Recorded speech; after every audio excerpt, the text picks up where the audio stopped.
હું નચિકેતા ગુપ્તા જામનગરમાં સિંચાઈ વિભાગમાં આસિસ્ટન્ટ એન્જિનિયર ગેઝેટેડ ઓફિસર તરીકે કાર્યરત છું અને મને એડવેન્ચરમાં નાનપણથી જ રુચિ રહેલી છે અને સ્પેશિયલી વોટર સ્પોર્ટ્સ કાયાકિંગની વાત કરીએ તો કાયાકિંગમાં ઘણા બધા સેગમેન્ટ છે, જેમ કે sea kayaking, still water kayaking, કેનોઈંગ.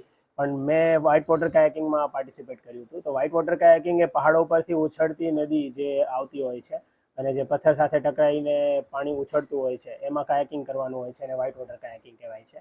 અને આ જે કોમ્પિટિશન હતી માલાબાર રિવર કોમ્પિટિશન, એ આખા એશિયાની વ્હાઇટ વોટર કાયાકિંગની સૌથી મોટી કોમ્પિટિશન હતી, જેમાં લગભગ 10થી વધારે દેશના કોમ્પિટિટર્સ અને વર્લ્ડના સૌથી બેસ્ટ પેડલર્સ આવ્યા હતા, જેમ કે US, રશિયા, યુક્રેન, ન્યૂઝીલેન્ડ જેવા દેશોથી પણ લોકો આવ્યા હતા.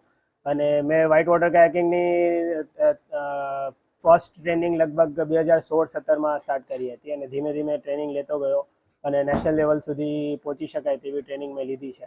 લાસ્ટ યર મેં સ્પેસિફિકલી આ કોમ્પિટિશન માટે ડેડિકેશન સાથે એસ્કિમો રોલ્સ જેવી ટેકનિક શીખી અને આની તૈયારી કરી હતી. અને અત્યારની વાત કરીએ તો હું માલાબાર ખાતે 20 દિવસ પહેલાં જ પહોંચી ગયો હતો અને એ રિવરમાં મેં દરરોજ લગભગ 4 થી 5 રિવર રન્સ પૂરા કરતો અને પર્ટિક્યુલર જે જગ્યાએ કોમ્પિટિશન હતી ત્યાં પણ મેં ઘણી પ્રેક્ટિસ કરી હતી.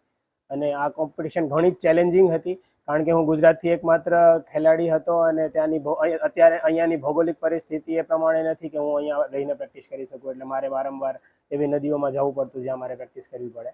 અને જો કાંઈક ઉલટું થઈ જાય તો આવા ફ્લોમાં એને સીધો કરવો અને બ્રેથ રોકીને ટેકનિક સાથે એસ્કિમો રોલ કરવું એ પણ ઘણું ચેલેન્જિંગ હોય છે. એટલે આ કોમ્પિટિશન મારા માટે ઘણી જ ચેલેન્જિંગ હતી. મેં ક્વોલિફાઈંગ રાઉન્ડ ક્લિયર કર્યો, પછી હું ક્વાર્ટર ફાઇનલમાં પહોંચ્યો, જેમાં હું સાહેબ 2જા નંબરે હતો અને સેમિફાઇનલમાં હું 3જા નંબરે હતો, જેની કારણે હું ફાઇનલ્સમાં ના જઈ શક્યો. પણ આવતા વર્ષે હું આના કરતાં વધારે સારું પરફોર્મન્સ આપીશ. એડવેન્ચર સ્પોર્ટ્સની વાત કરીએ તો ઓલિમ્પિક્સમાં ઘણું જ સારું કરિયર બનાવી શકાય એમ છે, કારણ કે અત્યારે ગુજરાત અને ઇન્ડિયા લેવલે બહુ જ ઓછો અવેરનેસ છે આ બાબતે. તો કાયાકિંગ જેમ કે એ ઓલિમ્પિકમાંની એક ગેમ છે, તો એનામાં જો કરિયર બનાવીએ તો ગવર્મેન્ટ પણ બહુ સારો સપોર્ટ કરે છે અને એમાં સારું કરિયર બનાવી શકાય છે અને ગવર્મેન્ટ જોબ માટે પણ એનામાં ફાયદો થાય છે, એટલે ઘણું સારું કરિયર ઓપોર્ચ્યુનિટી રહી ગઈ છે. Keep focusing on Bib number 14. Nachiketa Gupta. Gujarat. Nice.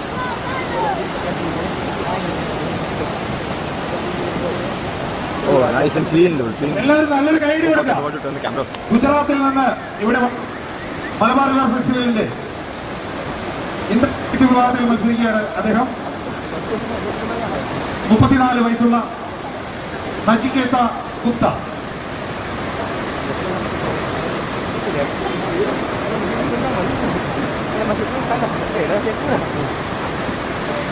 Good man, nice clean.